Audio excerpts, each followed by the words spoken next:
My dear friends और मेरे dearest students, मैं अनिल कुमार कोरोना पीरियड में लगभग 20-22 वीडियो बायोलॉजी से रिलेटेड और एक दो वीडियो छोटे लेवल पर जो छोटे क्लासेस के जो कुछ फिजिक्स के टॉपिक्स थे।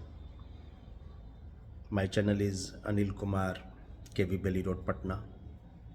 मैं पीजीटी बायोलॉजी हूँ और मेरे कुछ वीडियो को आप लोगों ने बहुत सराहा है और लाइक किया है। 19 मार्च को, आने वाला 19 मार्च को सीबीएसई बोर्ड का बायोलॉजी एग्ज़ामिनेशन होना है +2 का। तो कुछ उससे रिलेटेड मैं इम्पॉर्टेंट टिप्स आपको 5 मिनट में दे दूं। तो जो भी बच्चे हैं जिनका बायोलॉजी है, 19 तारीख को एग्ज़ाम है, मंगल के दिन 19 मार्च 2024 को, आपको एनसीईआरटी के ही शब्द लिखने हैं। एनसीईआरटी से बाहर नहीं निकला है। You have to totally go through the NCERT written words, keywords, any biological facts, any diagram, any leveling other than NCERT आप नहीं लिखिए। उससे आपको कोई बेनिफिट्स नहीं होता है। मेरे पास 20 साल से ज़्यादा का अनुभव है बायोलॉजी पढ़ाने का, लगभग 25 साल, ठीक है। इसलिए मैं बोल रहा हूँ और मैं इस सब्जेक्ट से बहुत नज़दीक हूँ +2 लेवल पर बायोलॉजी से, इसलिए मैं आपको एडवाइस कर रहा हूँ। क्योंकि जो बायोलॉजी एनसीईआरटी बुक्स में जो लिखे हुए लाइन है वही मार्किंग स्कीम में होते हैं। अगर आपके आंसर मार्किंग स्कीम से अलग हैं लेकिन वो वर्ड एनसीईआरटी में है तो आपको 100% मार्क्स मिलेगा। दूसरा, ज़्यादा लिखने का ज़रूरत नहीं है। क्वेश्चन को 2 बार ध्यान से पढ़िए और जो आंसर कह रहा है वही लिखिए। कभी कभी 2 नंबर के प्रश्न 2 वर्ड में हो जाते हैं, ओनली 2 वर्ड्स, 2 बायोलॉजिकल वर्ड्स लिखिए, 1-1 नंबर आपको मिल गया। 4 बायोलॉजिकल वर्ड्स लिखिए, हाफ मार्क्स हो गए। सीबीएसई में हाफ मार्क से नीचे मार्किंग नहीं होती है, ये मेरा पर्सनल अनुभव है। तो इसलिए आपको ये 2 चीज़ ध्यान देना है। तीसरा, अब मैं आता हूँ विषय वस्तु पर, सब्जेक्ट मैटर पर। तो मैंने भी 2-3 दिनों से काफ़ी एनालिसिस किया है कि 2023 में क्या आया, 2020 में क्या आया, 2022 में क्या आया, और उसके आधार पर मैं आपको बस 5 मिनट में कुछ टिप्स टाइप का दे दूँ। आप पेन पेपर निकाल लें और चैप्टर फर्स्ट जो आपका sexual reproduction in flowering plants है, तो इस sexual reproduction in flowering plants के जो इम्पॉर्टेंट टॉपिक्स हैं, तो पहला आप जाइए डायग्राम 2.3b, उसको देखिए। पॉलिनेशन को अच्छे ढंग से देख लीजिए। गिटेनोगैमी एंड जीनोगैमी का डिफरेंसेस देख लीजिए विथ एग्जाम्पल। एनिमोफिलस और एंटमोफिलस का डिफरेंसेस, 4 डिफरेंसेस कि बाई एयर और बाई इंसेक्ट जो पॉलिनेशन हो रहा है उसके क्या क्वालिटी होते हैं फ्लावर में। और हाइड्रोफिली प्लांट्स का भी 2-3 नाम ले लीजिए, जैसे हाइड्रिला है, जोस्टेरा है, ये सब का आप नाम जो एनसीईआरटी में लिखा हुआ है। क्लिस्टोगैमस फ्लावर किसको कहते हैं, चैस्मोगैमस फ्लावर किसको कहते हैं, छोटे छोटे। Pollen pistil interaction, true and false fruit, development of dicot embryo and apomixis, ये इतने पॉइंट्स को देखिए। थोड़ा लंबा चैप्टर है तो ज़्यादा पॉइंट्स है। नेक्स्ट चैप्टर आ गया human reproduction. Complete female reproductive system को देखिए, मेल को छोड़ दीजिए, कंप्लीट फीमेल रिप्रोडक्टिव सिस्टम को देखिए। मेंस्ट्रुअल साइकिल पर ज़्यादा अटेंशन दीजिए। oogenesis प्रोसेस को भी आप अच्छे से कर लीजिए और कहाँ कहाँ हार्मोन का रोल है। LH सर्ज को देख लीजिए। और अक्सर पूछता है कि 3 या 4 ऐसे हार्मोन्स का नाम लिखिए जो प्रेगनेंसी के समय सिक्रीट होता है, तो उसको देखना है। फेटल इजेक्शन रिफ्लेक्स को जरूर आप याद करके रखिए। That's all. Next chapter reproductive health, ये बहुत इंपॉर्टेंट चैप्टर है और आगे मेडिकल के लिए भी इंपॉर्टेंट चैप्टर है। कभी कभी 4 से 5 नीट में मल्टीपल चॉइस क्वेश्चन होते हैं। तो नेचुरल बैरियर जो बर्थ कंट्रोल का है, नेचुरल बैरियर आप याद रखिए। IUDs, STDs, MTP, gift. Composition of oral pills का क्या कंपोजिशन है, ठीक है, ये आप जरूर याद रखिए, NCERT में लिखा हुआ है। सहेली के विषय में आप जानिए, बस इतना ही। Next, principle of inheritance and variation, dihybrid cross, codominance, sickle cell anaemia case, sex determination in honey bee, और जो एनिप्लॉयडी के कारण जो 3 डिजीजेज हैं, Down syndrome, Klinefelter's and Turner's, उसको कैटेगराइज करके, जैसे डाउन सिंड्रोम होता है 21st ट्राइसोमिक का केस है, तो ये ऑटोजोमल डिसऑर्डर है।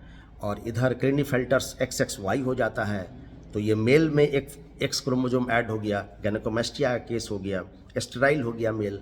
और इधर टर्नर सिंड्रोम XO कंडीशन है, यानी कि फीमेल में से एक X क्रोमोजोम निकल गया, तो वो फीमेल स्टेराइल हो गई।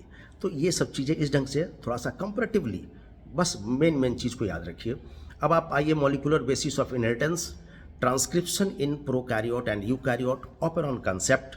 मेरे वीडियो भी हैं ऑपरेरॉन कंसेप्ट पर, आप उसको सर्च कीजिए, अनिल कुमार के भी BR के नाम से।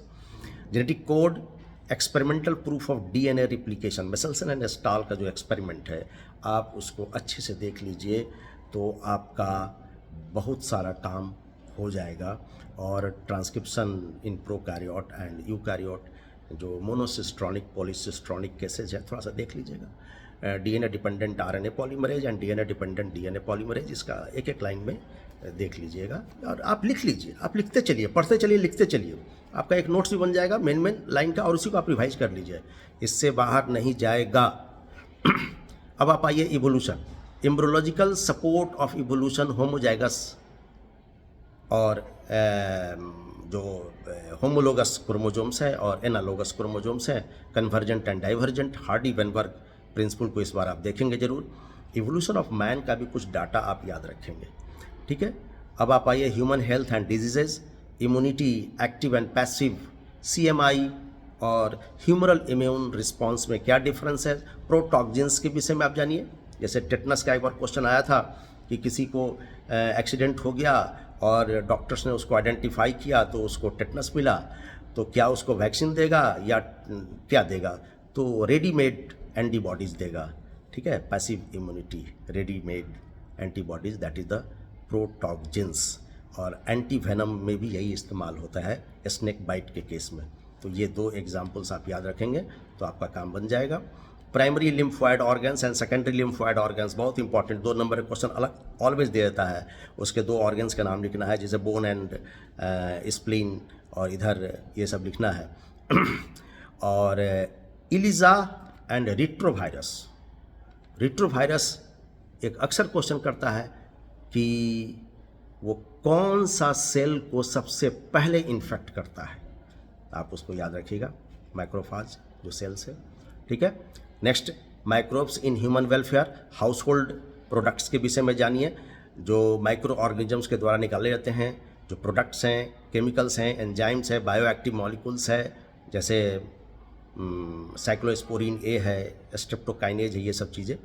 और कर्ड के विषय में भी, दही के विषय में भी आप लिखेंगे। और बच्चे कुछ लिखते हैं, लेकिन vitamin B12, folic acid, iron and calcium, ये लिखना बहुत ज़रूरी है, क्योंकि ये मार्किंग स्कीम में था, पिछले 2-3 साल बैक की मैं बात बता रहा हूँ। I am very aware of the system, ठीक है। Next, biotech principles and processes, plasmid, somaclonal variation, tissue culture, थोड़ा टिप्स टाइप का कुछ ऐड कर दिया है। जेल इलेक्ट्रोफोरेसिस, PCR देखिए आया है, 2023 में PCR आया है, बट PCR एक ऐसा चीज़ है कि वो दोबारा भी पूछ सकता है, कहीं दूसरे मोड में पूछ सकता है। PBR 322 के विषय में आप जानिए। और डाउन स्ट्रीम के जो स्टेप्स हैं, डाउन स्ट्रीम प्रोसेसिंग जो होता है वो कैसे होता है, ठीक है। और अब आप आइए बायोटेक एंड इट्स एप्लीकेशन, देखिए engineered insulin and ADA deficiency, ये 2 आप देख लीजिए। अगर बहुत आपको देखने का मन है तो एक RNA इंटरफेरेंस आप देख लीजिए, उससे आपका काम बन जाएगा, बस 3। और पॉइंट वाइज आप 4-4, 5-5 पॉइंट में, लाइंस में आप लिखिए, 4 बार आप पढ़ेंगे तो अपने आप आ जाएगा। एंड यू मस्ट राइट बच्चे क्या करते हैं, देखो ये बायोलॉजी जो है ना एक लैंग्वेज साइंस है।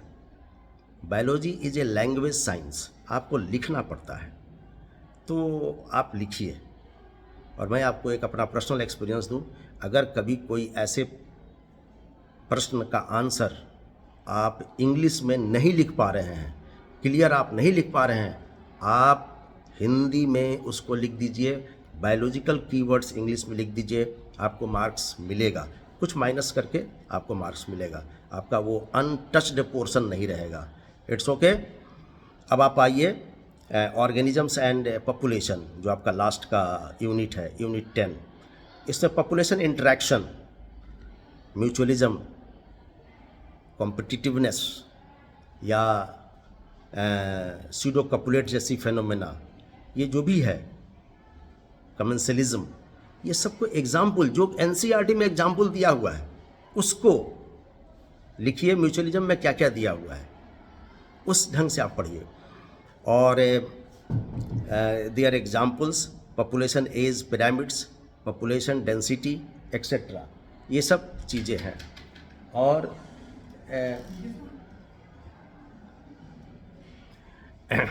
इसके बाद इकोसिस्टम में आप pyramids, PAR, photosynthetic active radiation and productivity, gross GPP and net primary productivity, secondary primary productivity, इसको थोड़ा सा क्लियरली आप समझ लेंगे, ठीक है, तो आपको आसानी हो जाएगा। और बहुत ज़्यादा नहीं है, इकोसिस्टम में पिरामिड से आपको प्रश्न आने की ज़्यादा संभावना है। और PAR है जो 10% रूल है। और बायोडाइवर्सिटी में species area relationship and causes of biodiversity losses, ठीक है, जो एक्जोटिक स्पीसीज वगैरह हैं वो सब चीज़ों को आप याद रखेंगे। तो मेरे को लगता है कि ये 3 चीज़ें आपको करने से NCERT का हूबहू आप जाइए, उसके डायग्राम्स को देखिए, लेबलिंग को देखिए और बायोलॉजिकल कीवर्ड्स के साथ रहिए। और जो मैंने पॉइंट्स बताए हैं that is the enough.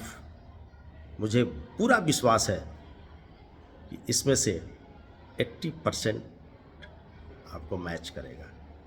Thank you all my dear and I am well wisher all of you and best wishes for the 19th March examination biology +2। Bye.